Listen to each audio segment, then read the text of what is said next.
how did 10 tiny luxury homes end up in downtown Reno?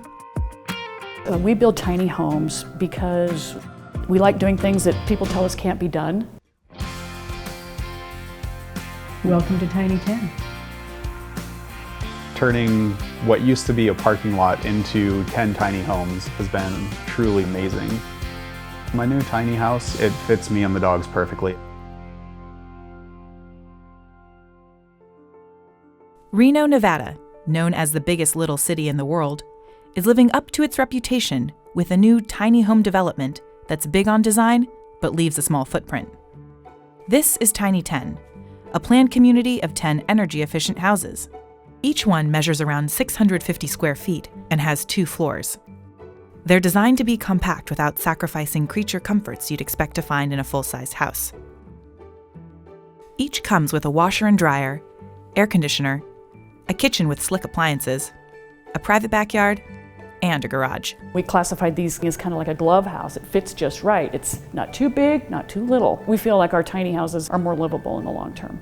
Local developers Pam Haberman and Kelly Ray are behind the project. Both were early adopters of the tiny living philosophy.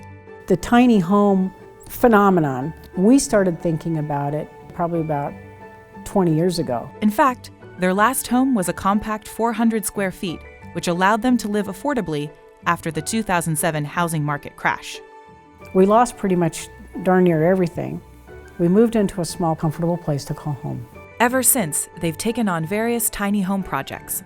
Tiny 10 is, by far, their most ambitious.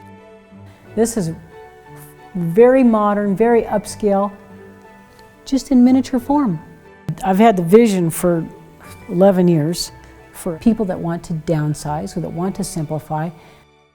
That was the reason for 31-year-old Kevin Greenwald, one of the first residents to move into Tiny 10. I had previously owned a 1,600 square foot home. It was a 3-bed, 2.5 bath, just way too big. So I realized very quickly that I needed less space and something that was a lot more manageable for me.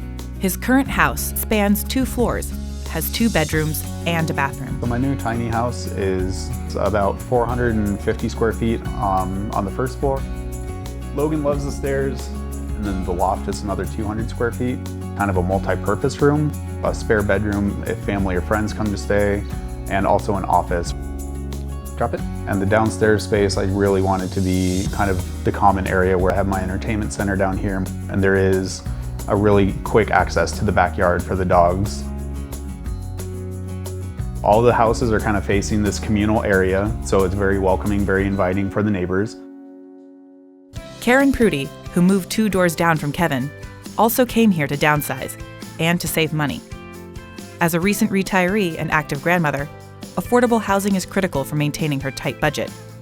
Karen bought this house for about $220,000. That's nearly half the cost of an average new home in Reno, which typically runs $450,000. It's just horrendous what you have to pay per month. At these houses, your mortgage would be cheaper than what they're paying for rent. Now, in my 60s, I started looking at coming more into downtown Reno, and these were just opening up, and it was like, that's exactly what I want.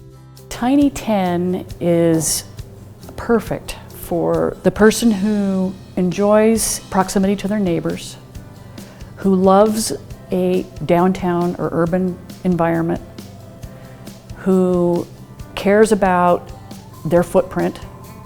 Locating Tiny 10 in the heart of downtown Reno was essential to the project's success. The development is considered urban infill, which is city planning speak for recycling unused land. For every acre that you develop in an infill setting, 4 acres of open space are preserved. We don't like to see the mountaintops scraped off and sprawl. And what that means is, just stay in the urban center and leave nature as nature. While one development can't turn an entire city around, the philosophy it embodies might be able to. And in the meantime, the community's residents are feeling an immediate impact. I love that I'm retired, I get to be at home, but there's going to be a lot of young people. I think it's just going to be awesome. The fact that I know my neighbors so well, it's amazing. This space definitely feels like home.